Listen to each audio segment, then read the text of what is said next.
It is often said, in certain golf circles, that Robert Rock and Brandel Chamblee have the two best heads of hair on the men's side, but often overlooked in this discussion is Fred Ridley, who began a new job on Monday, as the chairman of Augusta National and its mid-April invitational tournament, the Masters.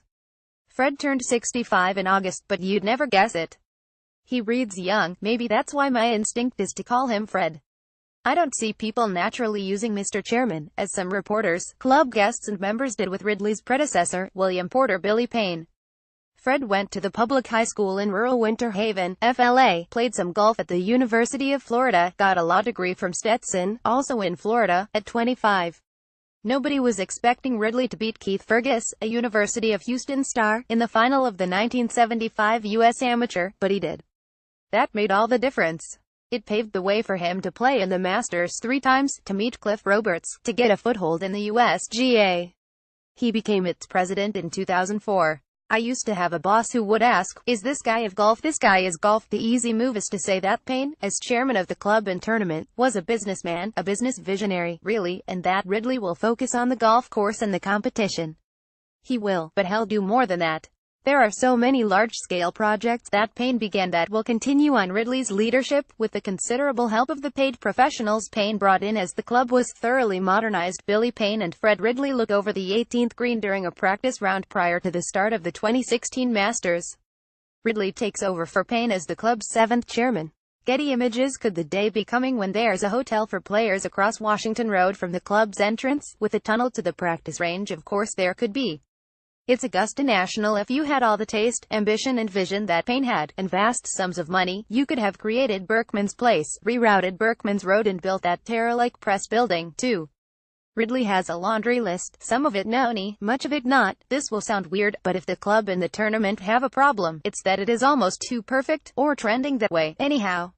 You can readily find spectators, members, guests, employees, reporters and CBS executives who are nothing but nervous upon entering the club's gates. It's a natural reaction, in the face of such perfection. But my guess it's not what Roberts and Bobby Jones, who started it all, wanted.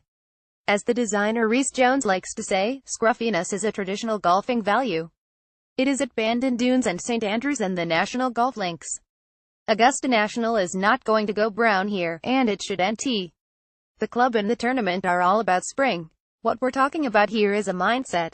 One of the best things about the Masters is the unpredictability of the weather, the leaderboard and what the players do on Sunday afternoon. With some of that in mind, and with the first round of the next Masters only 170 days away, here's a collective wish list for the new chairman. I give the place a little breathing room. We're not talking about the cell phone police. They're necessary to keep the Masters phone-free. As it should be. But when a 19-year-old kid working the tournament has the automatic response to say to a spectator buying a hat, we can't talk about that, it's time to lighten things up. Members and the heads of the different tournament committees should be allowed to talk about their work. It would improve our appreciation for the event. The guy's been on them all day.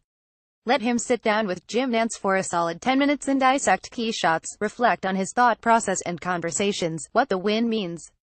Those 10 minutes will captivate and possibly inspire millions. Get the caddy in there, too. It will relax the whiner and the caddy's presence will encourage him to go deeper. 3. Let the honorary starters, Jack Nicklaus and Gary Player, last year, play 9 holes, and if Jack and Gary don't want to do it, a guess is that Gary would have anybody who has won multiple coats go off with them to play 9. Tom Watson, Ben Crenshaw, Raymond Floyd, Tiger Woods and Phil Mickelson. Someday no sport, not even baseball, honors its past better than golf. This would help honorary starters Jack Nicklaus and Gary Player stand on the first tee with Billy Payne prior to the start of the 2016 Masters. But just think of how massive the crowd would be if Jack and Gary played the front 9. Getty Images. Tiger will tie ribbons around the ones that have robbed the course of its freewheeling of the tee spirit. Turn the so-called first cut into fairway. It was an experiment. Nothing wrong with that. It diminished the look of the course and changed very little about how it is played. Part of the essential beauty of the course was its visual breadth. Eliminating the rough and many of the trees would restore the I can breathe quality you may remember from your mid-1970s appearances. In the last days of Roberts, enough with the lengthening. If you think they hit the ball too far, give them a limited flight ball to play with. Don't take it out on the course. It doesn't matter if 13 is called a par 5 or a par 4. It's one of the most spectacular holes in the world, exactly as it is today. We would urge you to leave it. Phil Mickelson hits a shot to the 13th green during the 2016 Masters. Lengthening the par 5 13th has long been a topic of conversation, even if the club won't admit it. Darren Carroll. See the drive, chip putt competition is a fine addition to Masters Week. Please do not trademark Masters Week, one word. Just let people use if they're so inclined. But how about another competition to bring in young people? The Masters Essay Writing Contest for Young People. Open to people the world over 18 or younger. In 500 words or less, handwritten and mailed to the club, the contestants will write a short essay on the following subject: why I like golf. The 18 winners will be able to come to the Monday, Tuesday and Wednesday practice rounds with their parents. 8. Return the Durkee famous sauce to the clubhouse tables during the tournament somewhere. Arnold will be smiling. X. Keep the Masters theme song, the CBS Springtime Perennial, no matter what the young people say they think of it in focus groups. It's treacly and vaguely funereal. But it's like the smell of popcorn upon entering the movie house. It gets you in the mood.